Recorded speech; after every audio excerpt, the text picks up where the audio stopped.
Just got to go somewhere here, so we'll make a little drive time video. I wanted to talk about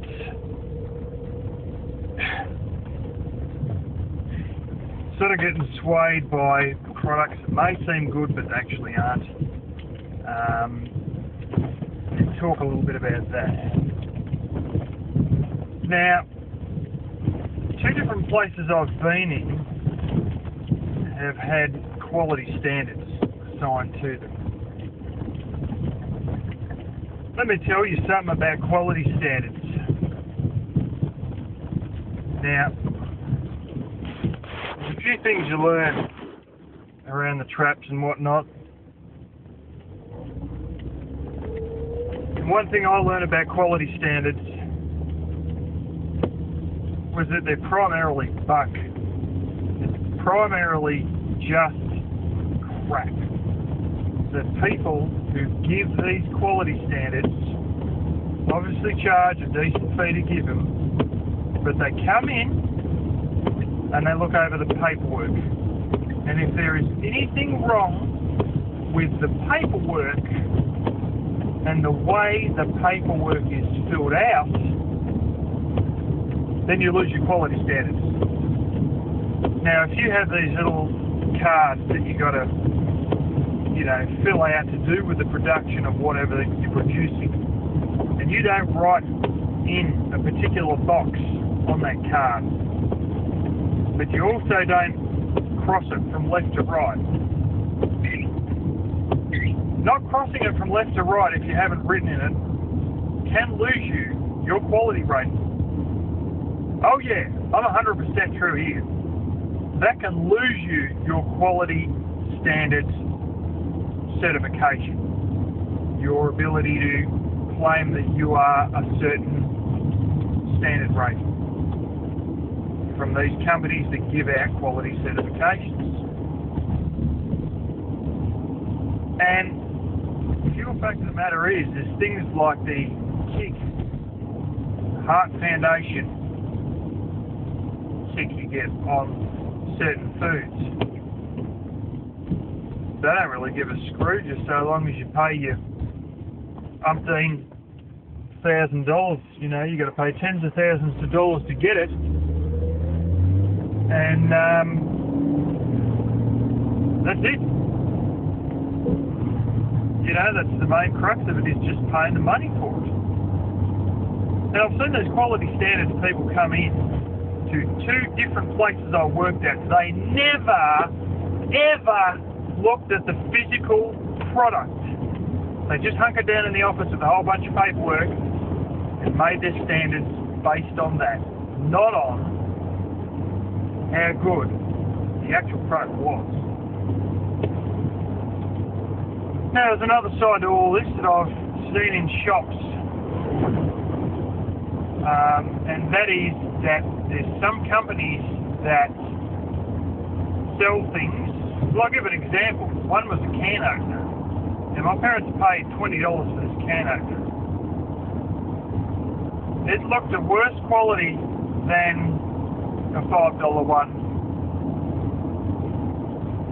But they were certain, because the packaging was nice and neat and it had a good looking name on the packet, and it was well displayed, and it looked like a good can opener, because of the large handles on it and all that. When you actually had a look at the cutting mechanism and the little cog and the whole bit, you could tell it was a piece of crap. But because it looked good and it was expensive, but primarily because the packaging was so well laid out and they made a good job on the handles and the brand stamp and all that, it looked like it was decent. But it was a piece of crap. We would have been better buying an old school, one, than this fancy $20 one. And that leads me into something else. I've seen some things that are green rated and have all the Energy Star ratings and all the fandangles on it.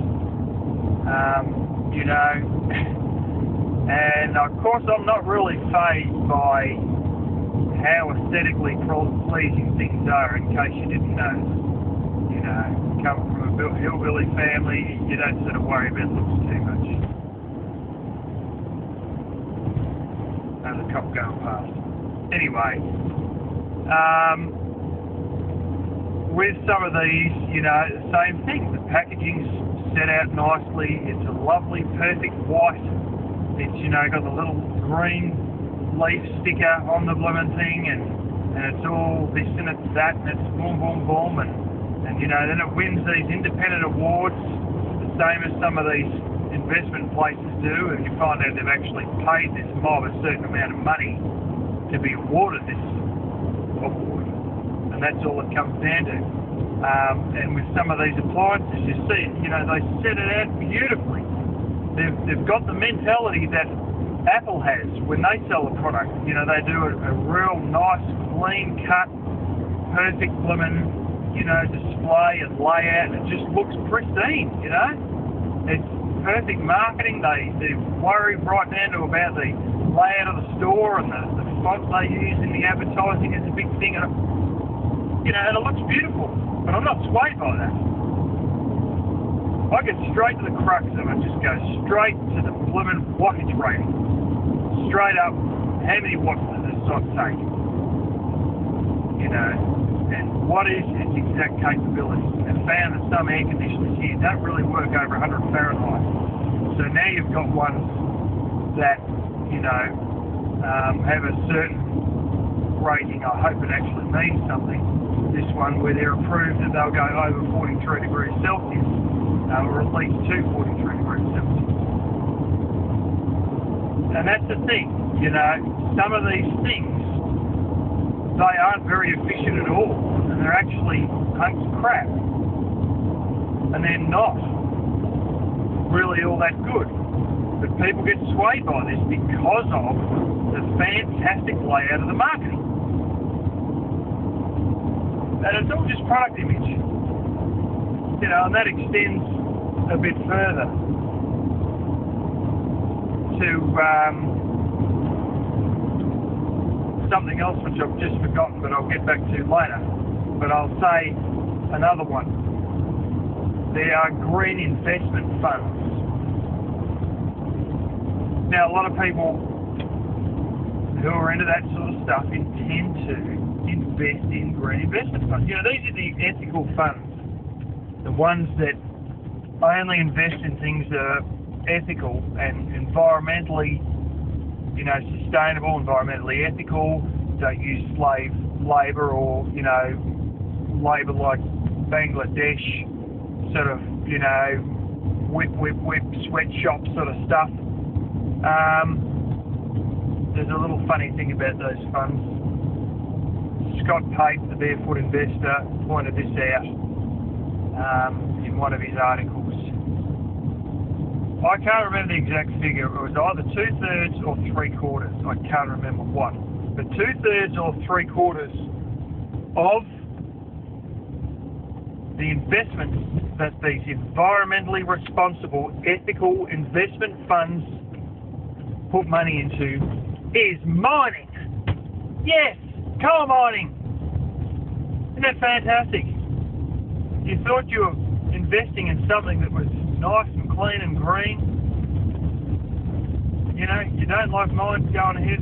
These ethical investment funds are primarily putting into mining.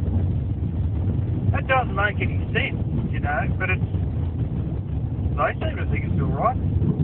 Their definition of green may be very different from their investors' definition of green. So sort of think about that a bit too.